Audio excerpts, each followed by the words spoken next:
Friends నమస్తే అండి, welcome to our channel. ఈ రోజు మన రెసిపీ టమాటా కచప్.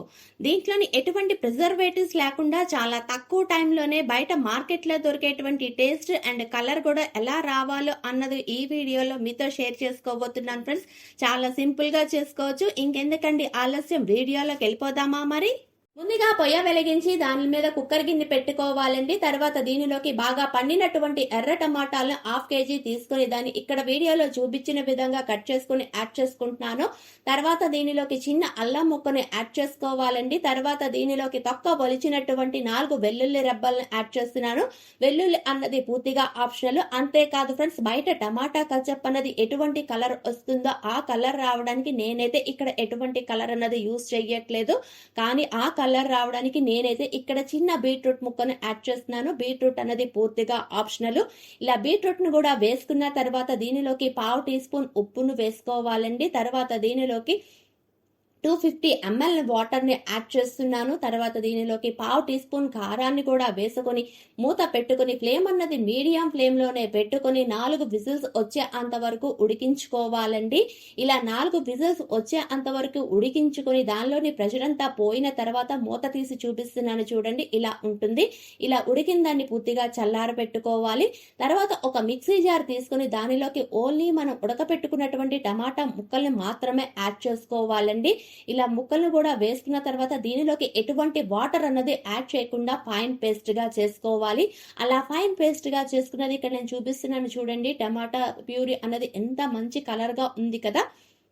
ఇలా మిక్సీ చేసుకున్న దానిని వడకట్టుకుందామండి. ఇలా వడకట్టుకుండడం వల్ల దీనిలోని కొంచెం టమాటా మీద ఉండేటువంటి స్కిన్, చిన్న చిన్న సీడ్స్ ఉంటాయి కదా, ఆ సీడ్స్ అనేవి మన టమాటా కచప్లోకి రావన్నమాట. అందుకని వడకట్టుకుంటున్నాము.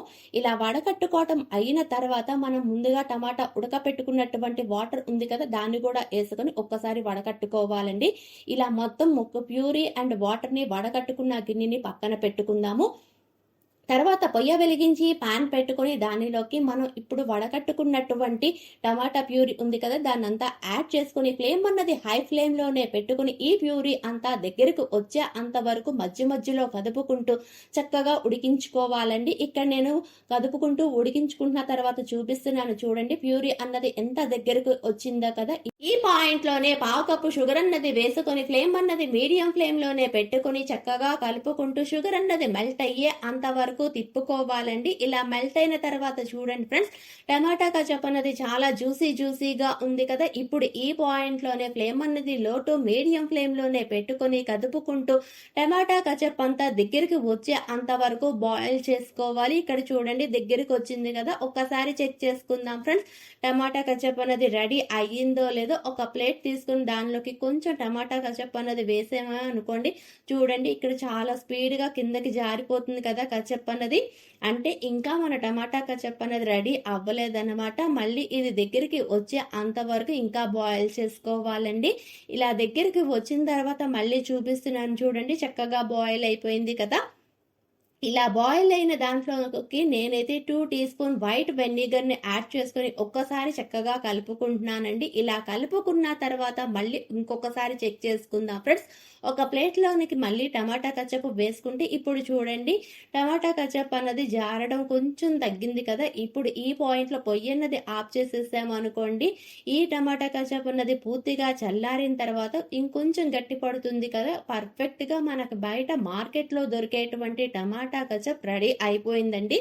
అంతే ఫ్రెండ్స్, ఇది బాగా చల్లారిన తర్వాత ఒక ఎయిర్ టైట్ బాక్స్ లోకి మీరు స్టోర్ చేసుకున్నారే అనుకోండి, 2 to 3 months వరకు దీన్ని చక్కగా ఎంజాయ్ చేయొచ్చు. అంతేకాదు ఈ రెసిపీని ట్రై చేసి ఆ ఫీడ్బ్యాక్ ని నా కామెంట్ రూపంలో తెలియజేయండి ఫ్రెండ్స్.